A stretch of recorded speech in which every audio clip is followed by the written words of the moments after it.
اللہ رب العالمین ارشاد فرماتے ہیں کہ یا ایھا الذین آمنوا لا یسخر قوم من قوم عسى ان یکونوا خیرا منهم۔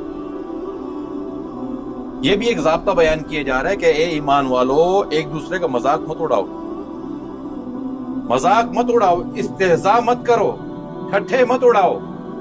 ممکن ہے کہ جس کا تم مذاق اڑا رہے ہو وہ تم سے بہتر ہو، وہ اعمال کے اعتبار سے تم سے بہتر ہو، اللہ رب العالمین کی قربت کے اعتبار سے تم سے بہتر ہو۔ دین کے اندر جو قوم ہے، قبیلے ہیں، اس کی کوئی حیثیت نہیں ہے۔ خود اللہ رب العالمین ارشاد فرماتے ہیں کہ وَجَعَلْنَاكُمْ شُعُوبًا وَقَبَائِلَ لِتَعَارَفُوا۔ یہ جو قبائل ہیں نا میں نے بنائے ہیں، یہ صرف اور صرف میں نے تعارف کے لیے بنائے ہیں، اس سے زیادہ اس کی کوئی حیثیت اور ویلیو نہیں ہے۔ اللہ کے ہاں جو حیثیت اور ویلیو ہے، اِنَّ أَكْرَمَكُمْ عِندَ اللَّهِ أَتْقَاكُمْ۔ اللہ نے ایک ہی ضابطہ بیان کیا ہے کہ اللہ کے ہاں جو حیثیت اور ویلیو ہے وہ دل کا تقویٰ ہے۔ تمہارے دل کے اندر جو تقویٰ ہے، اللہ کی خشیت ہے، اللہ کی للہیت ہے، اللہ کے ہاں یہ معیار ہے۔ لا فخر لعربی ولا عجمی، کسی عربی کو عجمی پر کوئی فخر نہیں ہے، کسی کالے کو، کسی گورے کو کالے پر کوئی فخر نہیں ہے، کوئی فوقیت نہیں ہے۔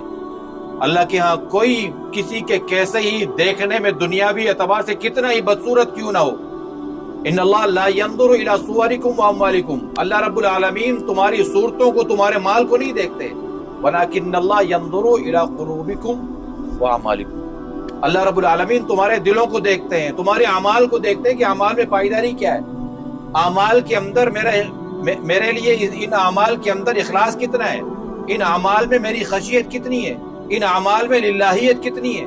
یہ ہے اللہ رب العالمین کا معیار۔ یہی تو وجہ ہے کہ بروز قیامت اعمال کو تولا جائے گا، گنا نہیں جائے گا، شمار نہیں کیے جائے گا، اتنے حج ہو گئے، اتنے عمرے ہو گئے، اتنی تلاوتیں ہو گئی، اتنی نمازیں ہو گئی، اتنے صدقات ہو گئے، نہیں بھائی، اس کا وزن کیا ہے، اس کے اندر جان کتنی ہے۔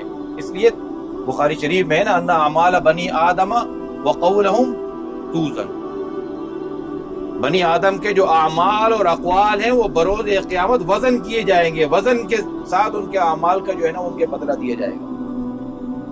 تو لا یسخر قوم من قوم عسى ان یکونوا خیرا منهم، ایک دوسرے کا مذاق مت اڑاؤ، استہزاء مت کرو۔ مذاق اڑاتے ہیں بہت ساری چیزوں میں، فلاں تو قبیلے کے اعتبار سے ایسا ہے، فلاں خاندان کے اعتبار سے ایسا ہی، مذاق مت اڑاؤ کسی کا، تمہیں کیا معلوم کہ اس کی اللہ کے یہاں قدر و قیمت کیا ہے۔